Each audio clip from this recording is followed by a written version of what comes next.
Sports Gus Rosendale live from the scene of that attack on Manhattan's West Side. What'd you say, Gus? Well, David Adley spoke to her just a short time ago. She was telling me that her mom, hearing about all of these attacks, has been encouraging her to carry pepper spray, and she says she usually does, except she left it at home. Aaron Long confessed to killing 8 people in a shooting massacre in Atlanta, including 6 Asian women. Speaks to a larger issue, which is the issue of violence in our country and what we must do to never tolerate it and to always speak out against it. Asian hate! Stop Asian hate! Asians with attitude is exactly what it says. Asians who have attitude. We're pretty unapologetic. We are who we are. Asian with attitude, we out here now, baby. And when people ask me why I do this, I'm gonna say like this, because I give a fuck. Over recent years, the Asian population, especially women, have been targeted for discrimination and other hate crimes. There's news outlets, activist groups, and community leaders doing their part to show support. But the question is, how can we help? What are some of the root causes? What are some risk factors to consider? What are some ways to show support? Back in 1882, at the boom of the Californian gold rush, the Chinese exclusion law was signed into law, and making it difficult for people from Asian countries to immigrate over to America, and even harder for them to find work. At the time, life must have been hard for the men. Imagine what it must have been like to be an Asian American woman during the 19th and 20th century. There has been a lot of progressive changes that have occurred since, along with a shift in attitudes regarding women and Asian culture.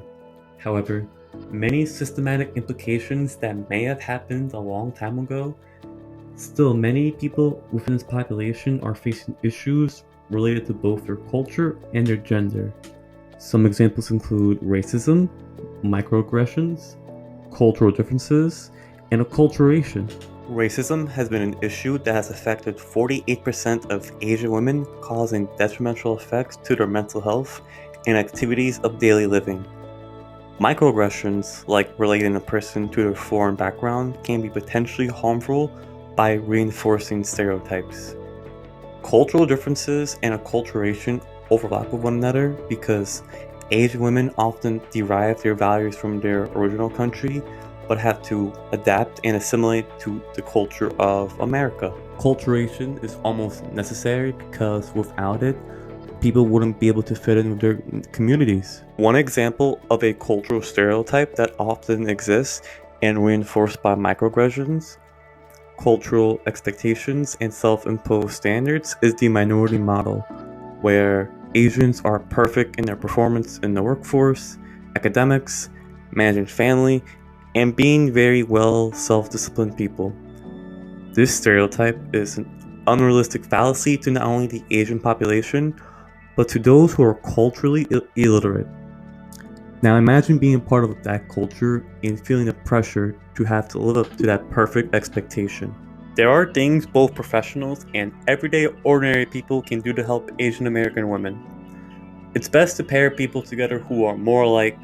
Otherwise, a method that will be effective for non-Asians and non-females is the use of cultural adaptation. This can be accomplished in many different ways. For some examples, matching communication styles with tonality, speech pace, usage of words, allow these people to be expressive, remind them that it's okay to be emotional when talking, and also create a safe environment that is non-judgmental so that all parties included feel comfortable.